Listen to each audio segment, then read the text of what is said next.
When crime happens, the police are supposed to bring order. But what if they start turning against each other? It's a disturbing thought. Join us as a good cop takes a stand against a corrupt one. The fight for justice is about to unfold. In a world where trust in law enforcement can be shaky, there are tales that reignite our belief in justice. But what compels a police officer to defy the odds and expose corruption within their own ranks? Join us as we delve into the unheard accounts of those who bravely opted for duty over silence when confronted with corruption. Let's dive into a wild story that kicked off on November 13th, 2016. It all started with a series of frantic 911 calls flooding in from Montmorency County, Michigan. Reports were coming in about a pickup truck weaving dangerously through the streets. Deputy Zachary Harrison was dispatched to handle the situation. But when he arrived, he was in for a surprise. The driver wasn't just any reckless individual. It was none other than Lieutenant Brian Philipak from the Watson County Sheriff's Office. Intrigued? Let's see how this unexpected scenario plays out. Can I see your license, registration, proof of insurance?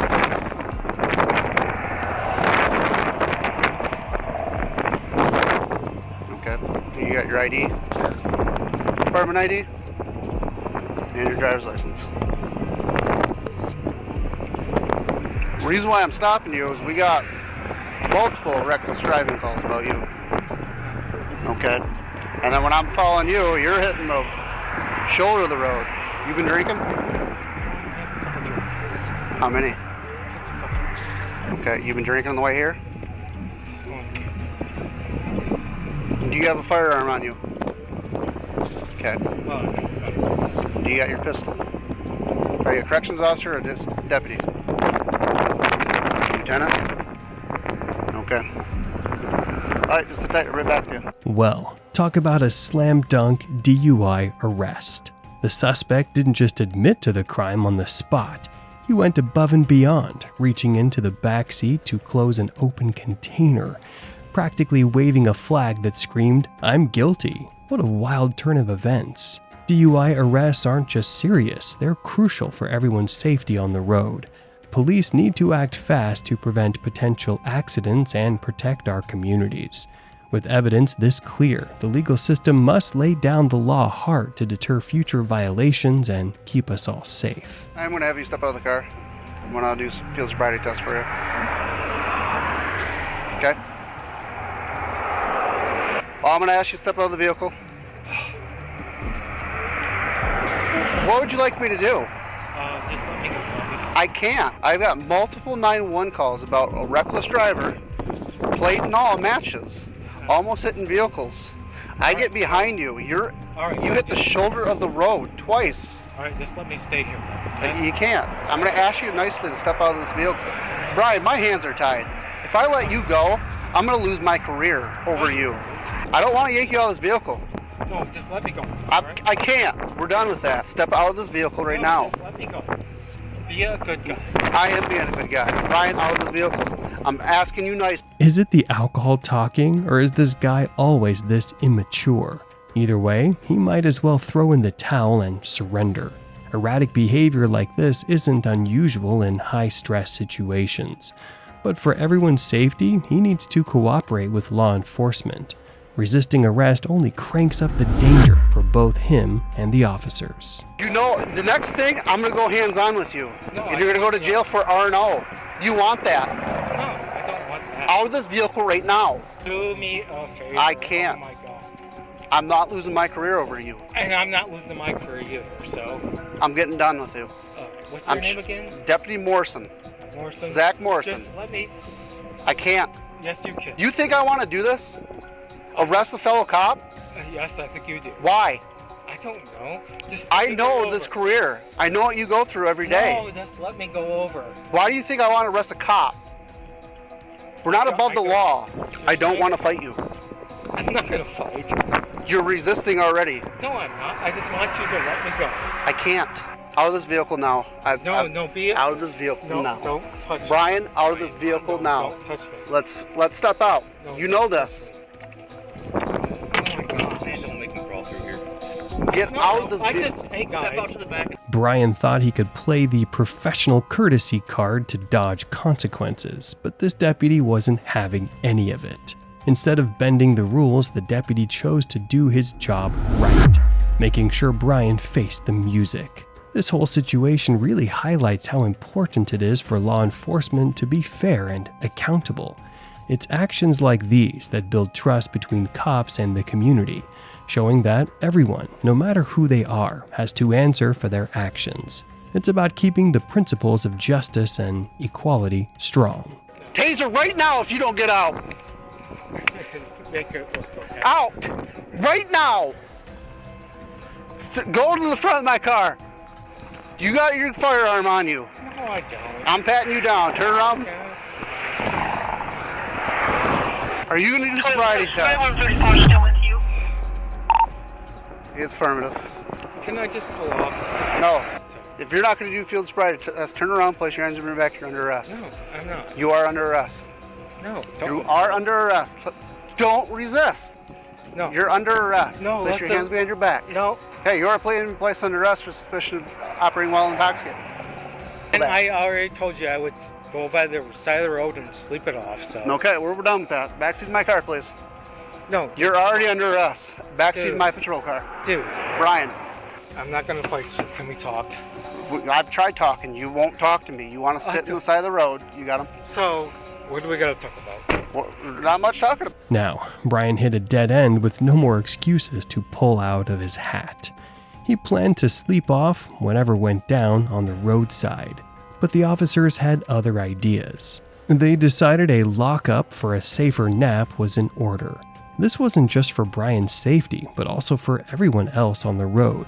It's crucial to avoid accidents from impaired driving, and sometimes that means making tough calls that people might not like in the moment. But in the end, it's all about keeping everyone safe. What kind of deal do you want to make? A cop to a cop? That's what the deal's about. A cop to a cop. Why are you putting me in that situation? Why are you putting me in that situation? I didn't drink. Okay, No, step let's back. talk Step about back. it. No, I'm not gonna fight, but Have a seat. no, let's talk about it. Have a seat. Any other person's going to get an R&O charge. You know this. I don't know. Have a seat. No. Hey, watch your head. I'm who you guys are. Do you guys realize that? Yes. Okay, then stop. We're done. Stay right here. No, Yes. just let Brian, don't. stop. Why are you doing this to a fellow? Why are you doing this to a fellow cop? Alright, let's dive into this story. Picture Watson County in 2016. Sheriff's lieutenants like Brian were raking in hefty salaries of around $79,000.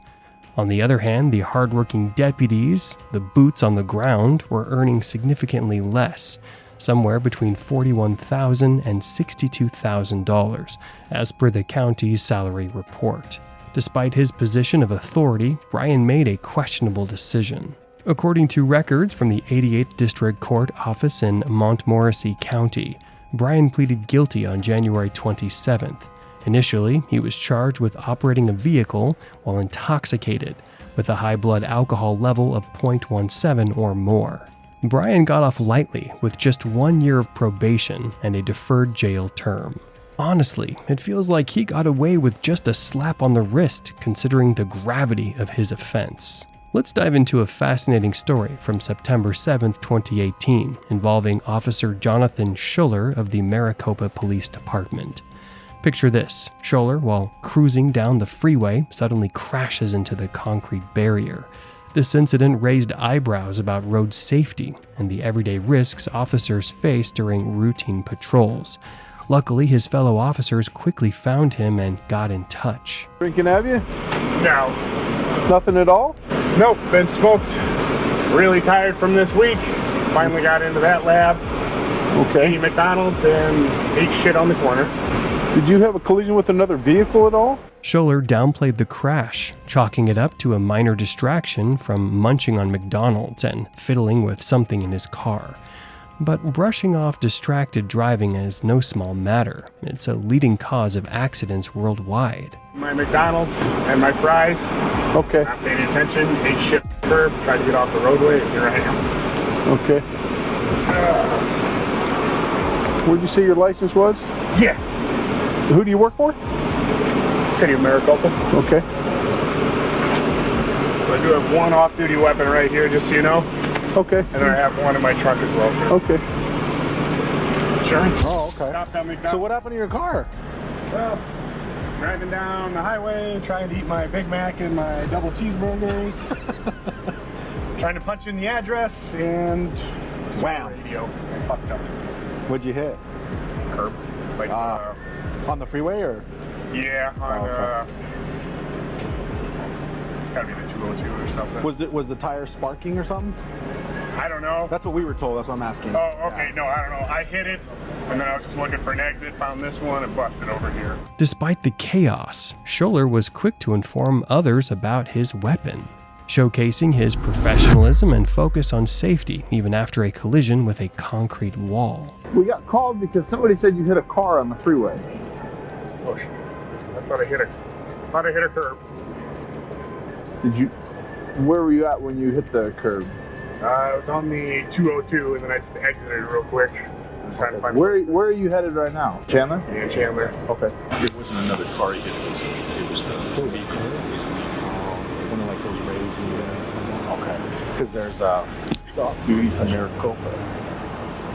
He was in Scottsdale for HT in school, and I go, what was your role in it? He goes, not that. Okay, but you got out and looked pretty unsteady. Yeah. However, the story takes a twist. The other officers weren't entirely convinced by Schuler's explanation. They began to suspect he might be under the influence. Common red flags include slurred speech, erratic driving, or the smell of alcohol. No prescription medications? Okay. All right. Would you mind stepping out of the car for me, please? Are you still looking for the insurance? Yeah. Yeah, let's see if you can pull that up real quick. You all right? You're shaking, bud. No, sure. I hate accidents. I've been in one accident. There's nothing to drink tonight, no prescription medications? Okay. All right. Schuler adamantly declared he wasn't on any medications, a statement that can significantly impact the course of a police investigation, especially in cases involving potential DUI or medical emergencies. Nothing to drink? Nothing to drink, man. Your eyes are a little bloodshot watery, you're kind of shaking, and... I'm shaking because I know how this goes down. How what goes down? Well, you're going to investigate me for a DUI, most likely. Well, I just want to make sure to be driving, you know what I mean? All right. Would you mind if I take a look at your eyes then? If you've had nothing to drink? Yeah, of course. Oh, perfect. All right. What I want you to do is stand with your feet together, arms straight down at your side. Are you wearing contacts? No. Any recent head injuries? No. Any eye problems? You ever been diagnosed with any eye problems? No. No? All right. What I'm going to do... No nystagmus. No, not that. That's kind of weird. You just came from that. All right. So you understand what I'm going to do is I'm going to take my pen, I'm going to move it forth, back in front of your face a couple times, follow with your eyes and your eyes open. Due to the lingering doubts, the officers had no choice but to administer a mandatory DUI test to clear things up. Such tests are essential for ensuring public safety on the roads. Remain in that position until I tell you to begin. Can you touch heel to toe? You need a minute? I'm nervous as hell. Not gonna lie. All right, go ahead and begin. 1, 2, 3, 4, 5. There. 6. By now, Schuler was visibly nervous, heightening the suspicion of a DUI. His fidgeting and shaky demeanor were classic signs of intoxication, prompting the officers to conduct further tests. Nervousness, while understandable, often raises red flags for law enforcement. Hydrocodone? You took hydrocodone? Yeah. When? Today for my elbow surgery. When was that?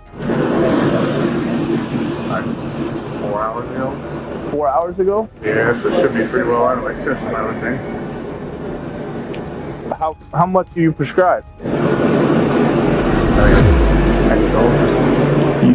Oh, I thought you said you took 10 pills. I'm like, oh, good no. God, man. We call it an ambo. Yeah, holy crap. Okay. So you took... Finally, after repeated questioning about his medication use, Schuler admitted the truth. This moment underscores the importance of thorough police questioning and honesty in legal proceedings. $6.99 on this channel.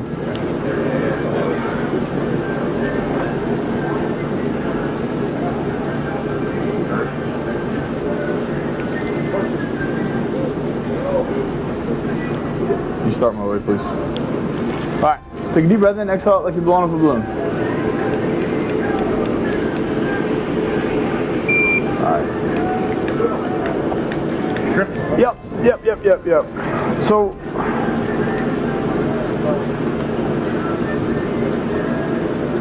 just writing it down before I forget it, that's all. So let me ask you this. Are you nervous more so because of the prescription medications you took? No, except for taking them before. It was just I honestly got lost. And then I need my McDonald's and get home. Schuler's nervous body language spoke volumes, betraying his attempts to hide the truth. Despite his explanations, the officer remained skeptical and decided to conduct additional tests, continuing their interrogation to uncover the full story. What have you taken today? Prescription ibuprofen, prescription hydrocodone, acetaminophen, or whatever it is. Hydrocodone. Mm-hmm. Anything else? How long ago did you take the hydrocodone? Probably an hour before I went to HGN. I had HGN, I don't know if it's something like that, but I went to HGN class in PCSO tonight. The 000s was kind of what we expected. Okay. I think with everything else, that you may have either taken more than you were prescribed of the oxy, or you took it too soon to be driving safely in a vehicle. All right? So at this point, you are under arrest for DUI. All right? Okay. I need you to put your hands behind your back for me, please. Okay. It's my left. Is that going to cause you any discomfort? No, you're good. Okay. The left one is with the sad. That's sweet. Yeah.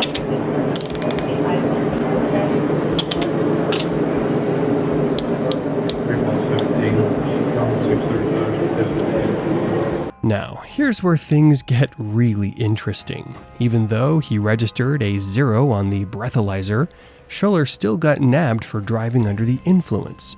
Turns out it wasn't booze, but a cocktail of medications that messed with his ability to drive safely. The twist is a stark reminder. Always know how your prescription meds might affect you on the road. Any other gear that you need? It's all your radio. Yep, all of my SWAT gear and all of that actually is in my, so we're talking rifle mags, flashbangs.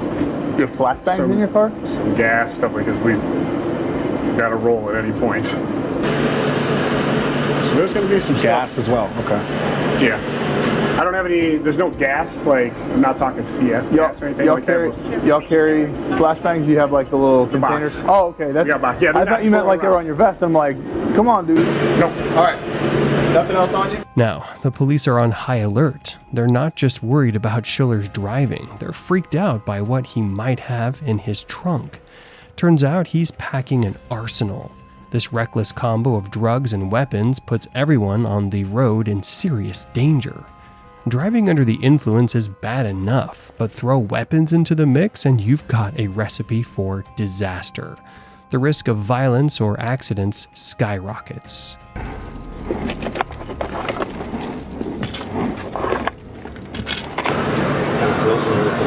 I just saw him and I just thought, since it's pertinent, I'll let him, get on myself.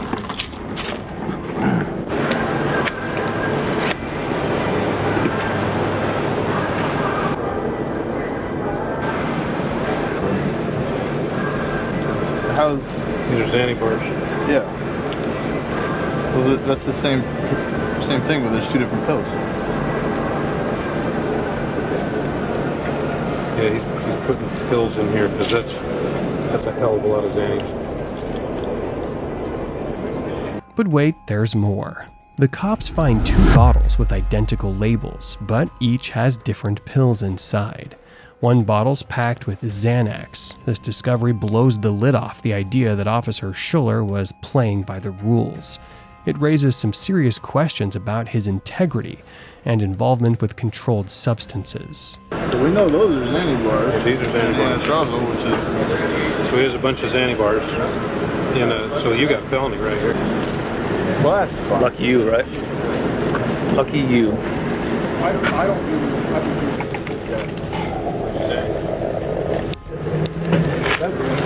that looks like Xanax. It is Xanax. It says Xanax on the backside of it.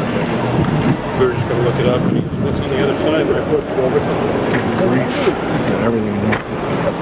Yeah, I'm thinking the majority of this we're gonna. With the shocking find, Schuler is now facing some serious felony charges.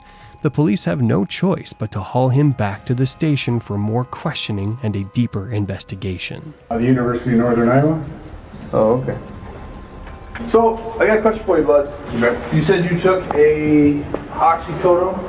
Hydrocodone. I'm sorry. Hydrocodone. 4 hours ago? Well, you told me that at the stop. Yeah. Were you at Pinal County in Florence when you took it? Right afterwards. So afterwards? Yeah. Where is that prescription bottle? Right home. Just tracking. Tracking what? I'm curious.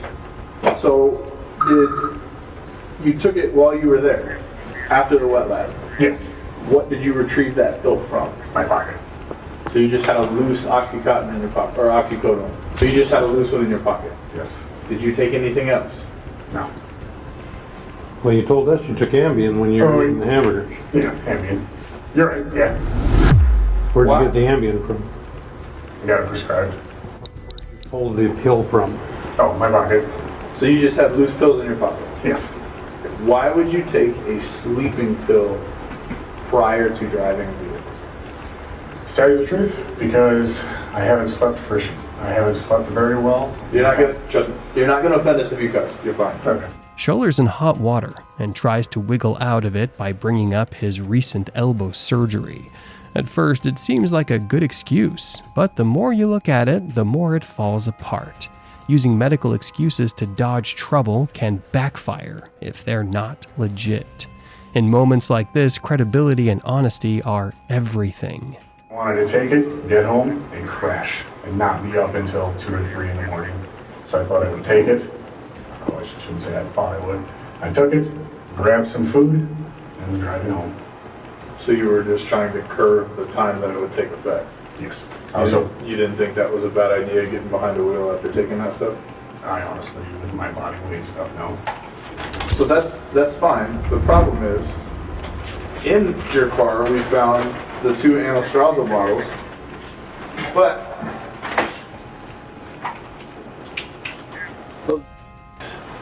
Right. why? Help me understand why you had X in a testosterone pill bottle. Why wouldn't you keep X in the prescription bottle that came in? And are you prescribed Yes. for what? For sleep, for anything from back home, Afghanistan. Okay. Is it prescribed through the VA? No. Can I see that? Schuler can't keep his cool. His anxiety skyrockets as he realizes he's been caught using Xanax without a valid prescription from Veteran Affairs. The situation highlights serious issues about medication misuse, especially among veterans relying on proper health care. Broke it in half. Is that what it was, though? Yeah. Okay. This is Adderall. No. I think you knew that though. Because when he said a prescription that started with A, it looked like you were starting to mouth the word Adderall and then you stopped yourself. I was not. Okay, and that's fine. I could be wrong. I've been wrong before and that's fine. Are you prescribed Adderall? No. So where'd you get the Adderall? Because there's quite a few pills in there. Right. And it's in a pill bottle that's prescribed to you, but it's the prescription for that testosterone that you were talking about. Schuler was playing a dangerous game with those pill labels and contents. The real kicker? He didn't even have a prescription for Adderall, the drug he was allegedly using. This deception raises major questions about his intentions and the risks he was willing to take. You were prescribed this in the Army? Yes. How long have you been out of the Army? 2015. 2014. 4 or 5 years. Yeah. How often do you take the Adderall? Whenever I can't think. Whenever you can't. How many pills were you initially prescribed? Because there's still a decent amount in here. A lot. Where's the original pill bottle? Probably at home somewhere. Or destroyed, or Who is it? The same doctor that prescribed this anastrozole that prescribed this? no. In the end, Schuler wasn't the only DUI case that night. He'd mixed prescribed meds with over-the-counter drugs, manipulating multiple doctors for prescriptions. This reckless behavior led to his initial confinement.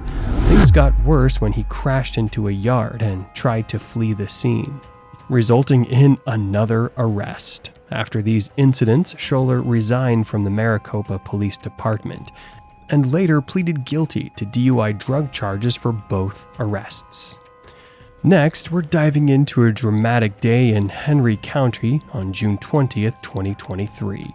Picture this: a dedicated police officer is cruising through his usual patrol when, out of nowhere, he spots a car zipping by at a jaw-dropping 96 miles per hour in a 35 mile per hour zone. Talk about a speed demon. Naturally, he decides to pull over the reckless driver. But here's where things get interesting. As the officer approaches the car, he realizes this isn't your average traffic stop. What unfolds next is a story of integrity and courage that goes beyond just speeding. Curious? Keep watching. Really?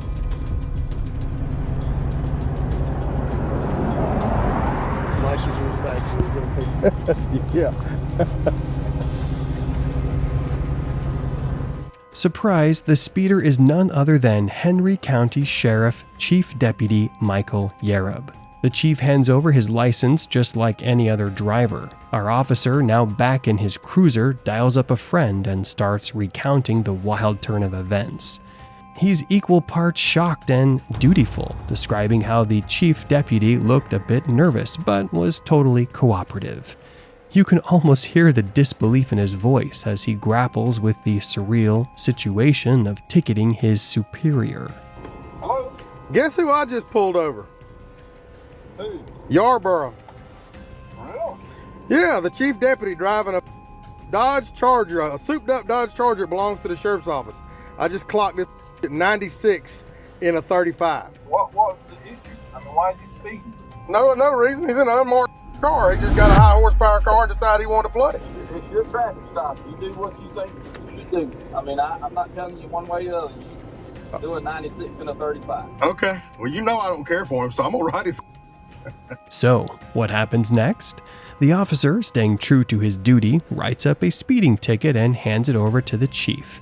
Remarkably, Chief Deputy Yarb owns up to his mistake without a fuss. No power plays, no excuses, just a humble acceptance of responsibility. This moment shines a light on the integrity of both men. The officer proves that the law applies to everyone, no matter their rank, while the chief shows respect for the rules by accepting his punishment without protest. It's a powerful reminder of what happens when good cops stand up to wrongdoing, even in its subtlest forms. Check it out. Sir, here's your ID back. This is your copy of the citation. If you would sign right here. It's got a court date, time it's a must appear. Yes, sir.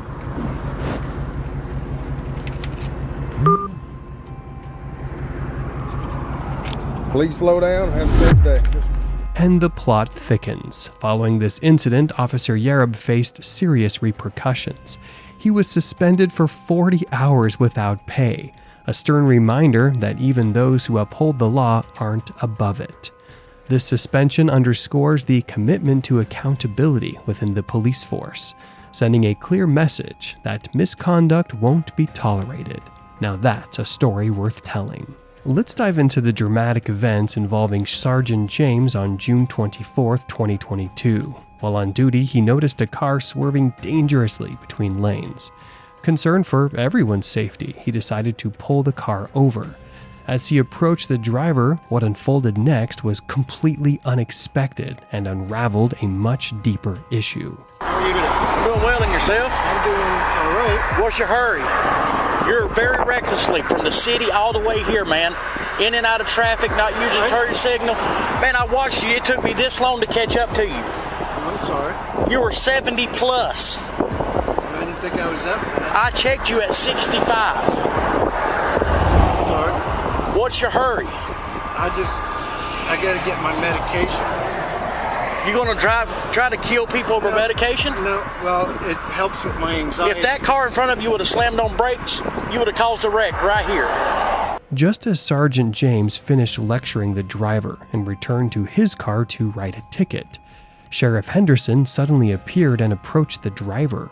This unexpected move enraged the sergeant, sparking a heated altercation between the two officers right there in front of everyone. The situation quickly escalated, grabbing the attention of stunned bystanders as voices rose and tensions flared. All right, watch coming through town like that, man. Oh, yeah, Traffic's heavy, okay? All right, be careful. Sir, got a question. Yes, come on, man. Inside the city or out here? Just right here. Okay. Go pull the video at Valero. You get on my traffic stop again, I will arrest you. Yeah, I'll arrest you right now. Do it, buddy. And we're going to do it. Charges against your ignorance. Do it, Ode. Go for it. Do it. There's cameras at Valero, and there's cameras at Napa that see you pulled out. Shut your mouth. You don't talk to me like that. I'm not your boy. Talk to you, fuck. You a boy. Thank you. Thank you, sir. Everybody. Thank you. Thank you. Count 3 and 2, stand check.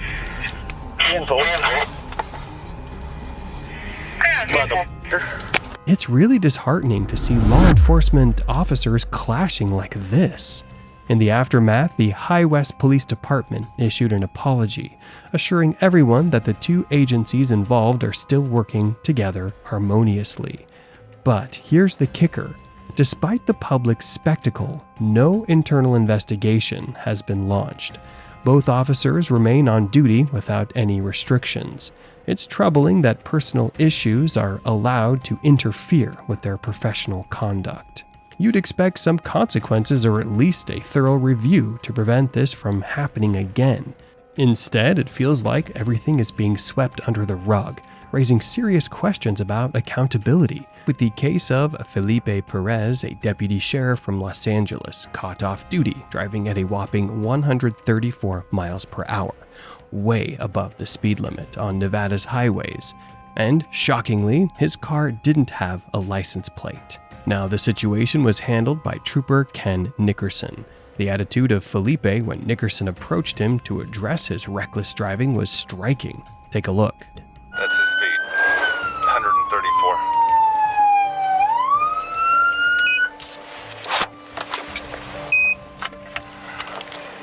Henry 6214 106. 6214. 15 marker 9 northbound north of. No plates on a black Dodge Charger. 10-4.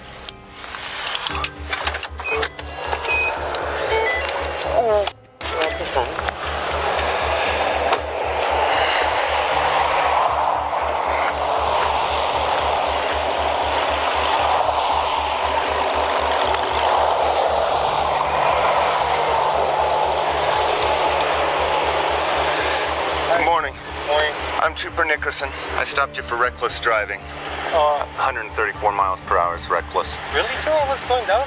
Was I going that fast? As you saw, Nickerson successfully stopped Felipe's black Dodge Charger. As Nickerson approached the vehicle, he was met with a surprising scene. Not only was Felipe driving recklessly, but his wife and child were also in the car. What stood out even more was Felipe's apparent lack of awareness regarding his excessive speed. His reaction when confronted revealed that he seemed genuinely oblivious to how fast he had been going, which only compounded the gravity of the situation. Sir, I apologize. I'm an off-duty deputy sheriff from LA County, and I'm just in a hurry to go get to Vegas because there's an emergency. It's, off-duty is not going to help you at 134 miles per hour. This one's going to sting. Here, Felipe tried to leverage his position by stating he was a deputy sheriff from Los Angeles to escape the consequences of his reckless driving. He mentioned his role in law enforcement, hoping it would influence Trooper Nickerson's judgment. However, Trooper Nickerson wasn't swayed. He remained steadfast in his commitment to upholding the law without bias. It was clear that traffic regulations are universal and apply equally to everyone, regardless of their profession.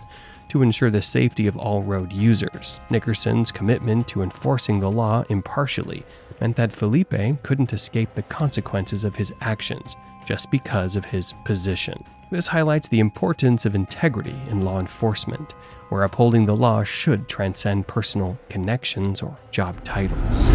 I need your driver's license. This car's not registered yet? Yeah, it is, sir. Where's the license plate? You know what, sir? I haven't, I received it, but I couldn't find it. I couldn't find it, so I'm gonna call it in. Dude, you're off duty. Come on. I know. You gotta get the plates on the car. All right, so I need your license, and let me have your temporary tag at least.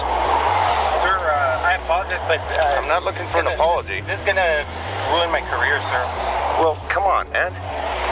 You made that decision, not me. I'll be right back.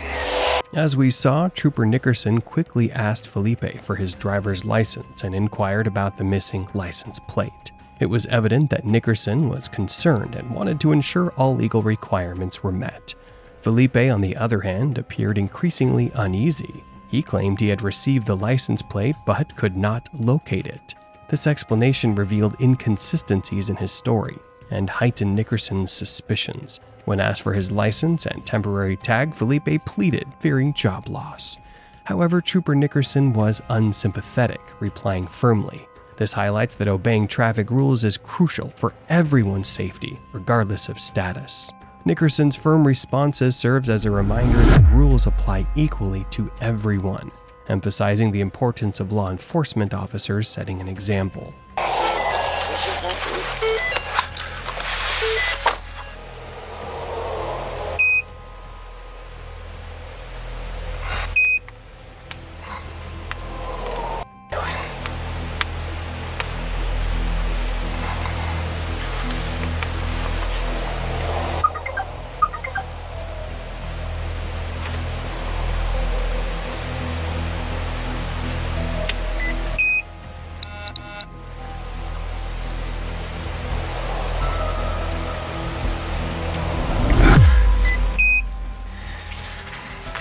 He is an off-duty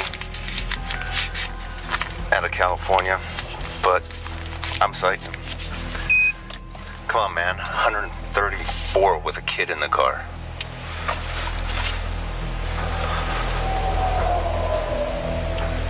Why do these cops do this?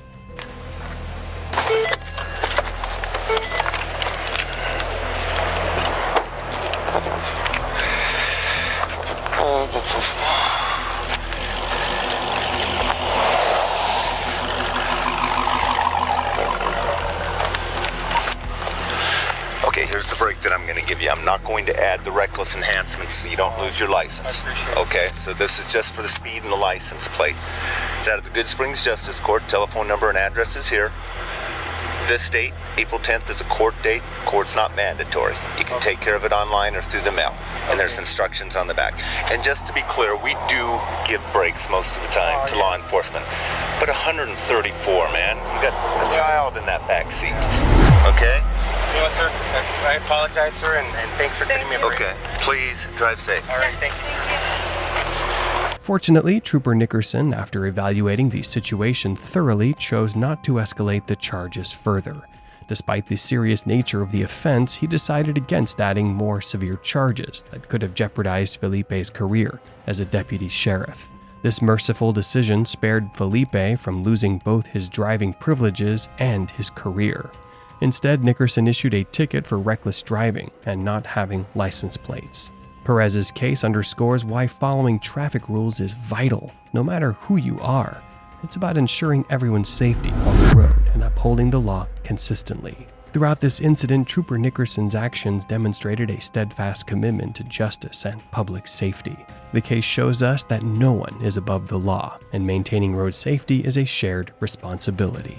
Moving on, let's talk about the case of Britney Trevino and Officer Patrick Ackers. On September 6, 2023, Britney Trevino was driving by Officer Patrick Ackers of the New Braunfels Police Department. He was in the middle of a traffic stop in New Braunfels, Texas. Britney had a history with Officer Ackers. Several years earlier, he had forcefully detained her under questionable circumstances. Remembering this past encounter, Britney decided to express her frustration. As she drove by, she raised her middle finger at Officer Ackers. The body cam footage from that day captures what happened next. Officer Ackers noticed Britney's gesture and decided to confront her. What a great idea. The footage provides a clear view of how the situation escalated. Aren't police officers supposed to de-escalate situations? And the story doesn't end there. At some point, the officers involved decided to turn off their body cameras. Now that's never suspicious. Thankfully, Britney had the presence of mind to start recording the interaction on her cell phone. This cell phone footage became crucial in documenting the full scope of the encounter. Let's watch.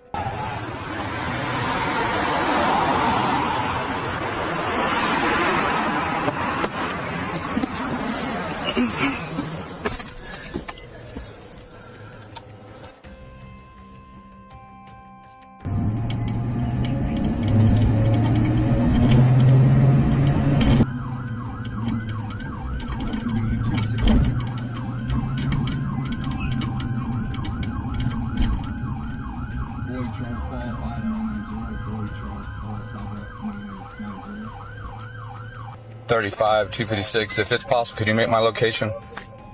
PD 256. Put me at the 1049 of Gardenia. 35 on Gardenia. That's right. Now, Officer Ackers claimed he pulled Trevino over for not signaling while changing lanes, not for putting up her middle finger. However, it's important to note that in 1989, a case of Texas versus Johnson, the Supreme Court's ruling protects gestures like the middle finger under the First Amendment.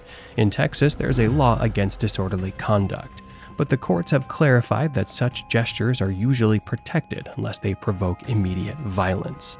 But in the 2015 case of Brown versus Wilson, the court clarified that giving the finger to an officer while offensive does not justify charges unless it leads to fighting words. Despite these protections, the Supreme Court's 1996 decision in Wren versus United States allows traffic stops if there is objective evidence of a violation, even if the officer's motive involves other reasons. So, even if Officer Ackers was upset by the gesture, the stop could be lawful if there was a traffic violation, like failing to signal. However, body camera footage shows Trevino did in fact signal, contradicting Officer Ackers. If Ackers had a reasonable belief of a violation, courts might still uphold the stop. Let's see.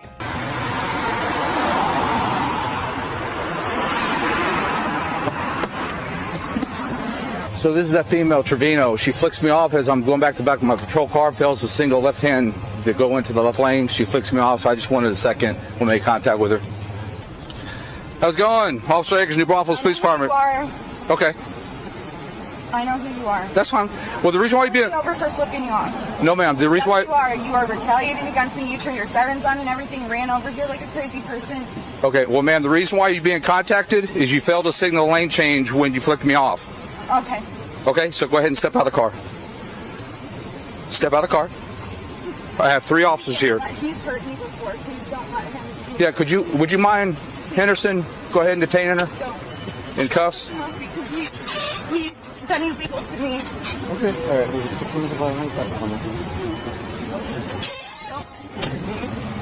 You're under arrest for failed to signal lane change. I'm under arrest for failing to signal a lane change? Yes, ma'am. I'm under arrest for failing to signal a lane change? Yes, ma'am. I'm sorry. You guys just know this is... You guys just know it is. You guys know it is. You're under arrest.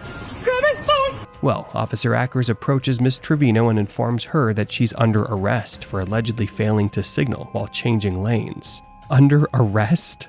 In some states, officers have limited authority to make custodial arrests for minor traffic offenses. However, Texas law is different. Even though it seems small, Texas law allows officers broad authority to make arrests based on probable cause for any traffic violation. In Texas, not signaling before changing lanes is a misdemeanor under Section 545104 of the Transportation Code. Law enforcement officers can arrest individuals under Section 543001 if they believe an offense occurred. The Supreme Court's rulings in 2001, Atwater v. City of Lago Vista, and 2008, Virginia v. Moore, allow arrests for minor offenses if there's probable cause, even without violating the Fourth Amendment. This means Texas could enforce arrests for minor traffic violations, despite any state laws suggesting otherwise, as long as probable cause exists. You want me to transport, or you think better? Danny can do it. Danny, would you mind just transporting? You don't have to do anything else other than transport. I'll be there. PD 2V6.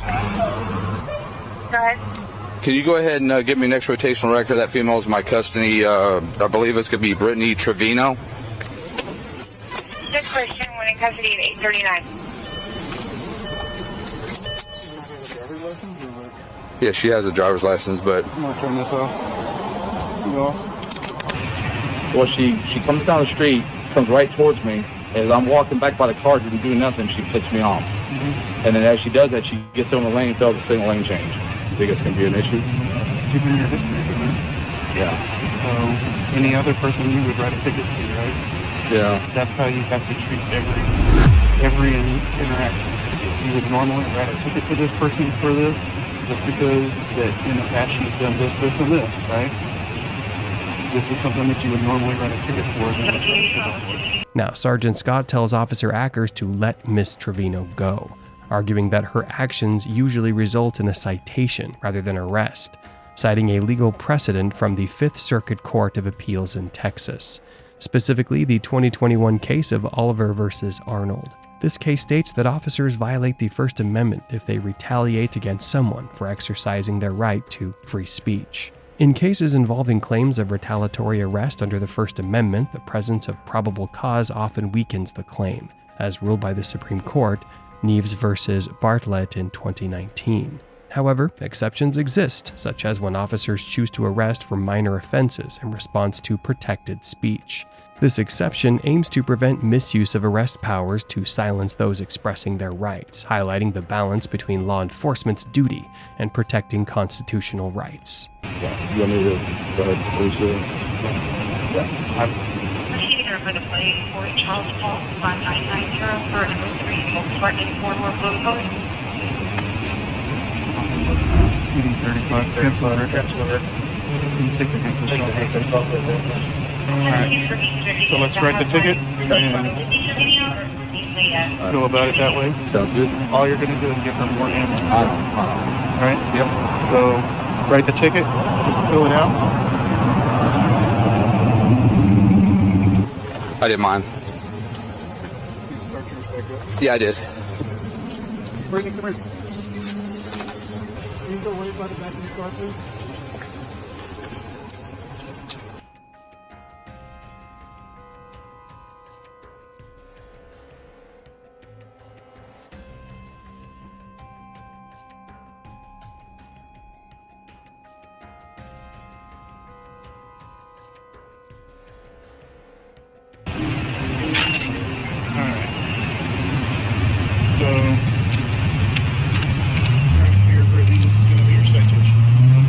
You're good to go. So I understand that you flicked the officer off. So my question was, did you flick the officer off? Yeah. Okay.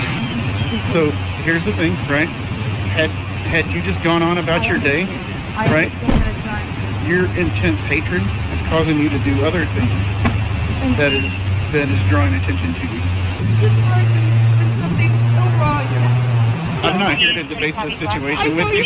I watched the video. I know everything that occurred. Okay? I know about the court stuff, everything that occurred. If Officer Ackers had done anything wrong, he wouldn't be here right now. Right? That's 100% true. You need to move on and not be running around flipping people off. Right? I get it. That's your First Amendment. If you want to flip people off, but what it did is it caused you to create a hazard into a traffic infraction right in front of an officer. If you choose to be defined by what happened to you in the past, then you will always continue to be that person. Regardless of what y'all's history is, you need to move along with it. Right. Finally, the fairness of policing is being questioned after receiving a citation and lecture from Sergeant Scott. Ms. Trevino left under unclear circumstances without contesting the ticket or indicating legal action. Officer Acker's behavior, chasing Ms. Trevino recklessly, possibly due to her exercising free speech, raises concerns. He might have even fabricated a traffic offense to justify his actions, and that's what the proof shows. Sergeant Scott intervened before Ms. Trevino's arrest, but turned off his body camera and blamed her for future retaliation, sparking criticism, understandably. His assurance of Officer Acker's innocence seems doubtful given recent events. While Sergeant Scott prevented Ms. Trevino's jail time, he faltered in protecting her rights. Though spared jail, Ms. Trevino faced distress. Despite legal complexities, her trauma is evident. It would be wise for her to consider filing a complaint and exploring legal options. Lastly, let's take a look at a dramatic incident that unfolded on November 14, 2020. A 911 call was made reporting Officer Drew Scott Romo's aggressive and confrontational behavior with a security personnel. When off-duty officers arrived at the scene, they were faced with a tense situation. Watch this. Oh, you need to go. Let's go. You need to go. They don't want you here, so you have to go. It's simple. If you don't want to be in trouble with us, just go. That's it. Dude, I'm on your side. They don't want you at the business, so you need to go. I'm on your side. I get that, but they don't want you here today, man. You guys are The officers arrived and tried to handle the situation calmly. They asked Romo to leave the area. Despite their polite requests, Romo seemed determined not to comply. His attitude was anything but cooperative, and it was clear that the situation could quickly spiral out of control. Take a look. On what? What am I taking you out? What am I? I'm just trying to keep you out of jail. No. You want to be a California cop and be a and you want to chest bump us? You can go ahead and do that. Guess where you're going to end up? In my jail. Yeah, I want to know where. You can either calm down and go home. What am I doing wrong? You're too intoxicated. You're trying to pick fights with people. Every club has asked you to leave. On what club? Every club you've gone to. On what? What am I doing? I've removed you twice from 2 different clubs. Do you not understand that? What am I 602? I don't know what that is. That's California code. I don't know what that is. 602 resident? I don't know what that is. What am I trespassing on? The tension escalated further, pushing the situation to a critical point. Officer Romo, showing no signs of backing down, was making things increasingly difficult for everyone involved, turning into a full-blown confrontation. This sudden shift in events made the scene increasingly volatile and dangerous. I'm gonna go home. I'm gonna go home. Oh, now you're gonna go home? You just said you didn't want to go home. Now you want to go home? Serious? Now you want to go home. Let's sit him down.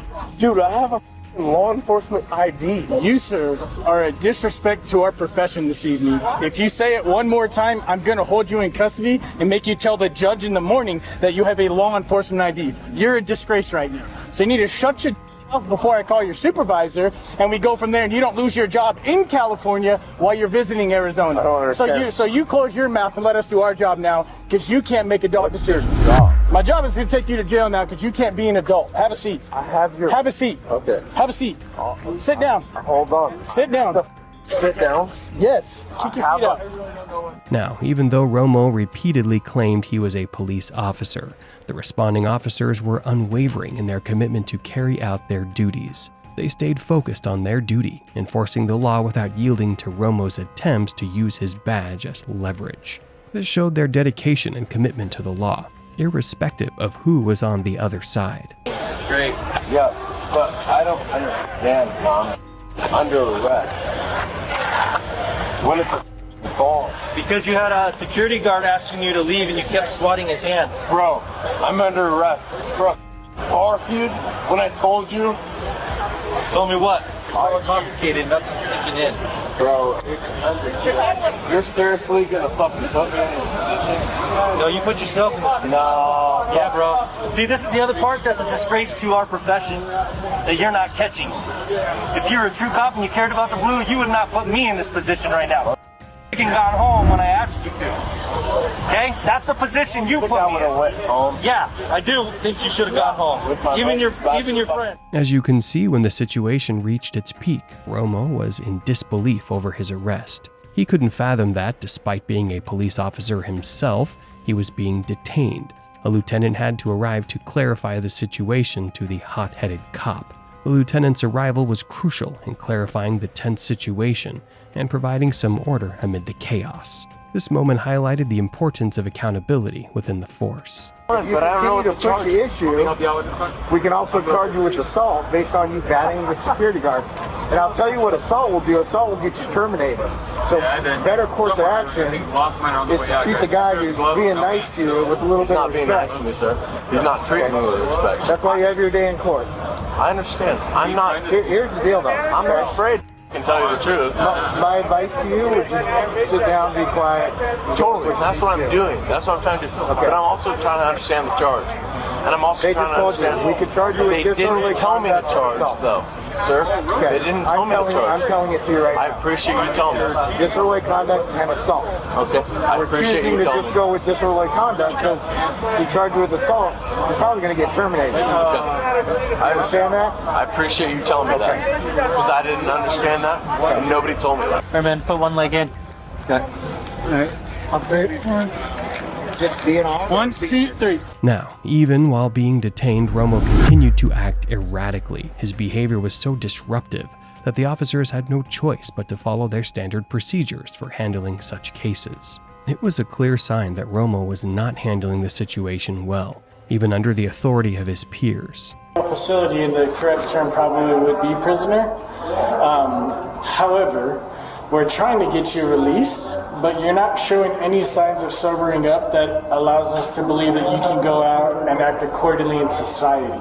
From what I understand, you're dialing 911. You're continuously. I can't breathe, sir. You're continuously banging on the jail cell doors. Because I can't breathe.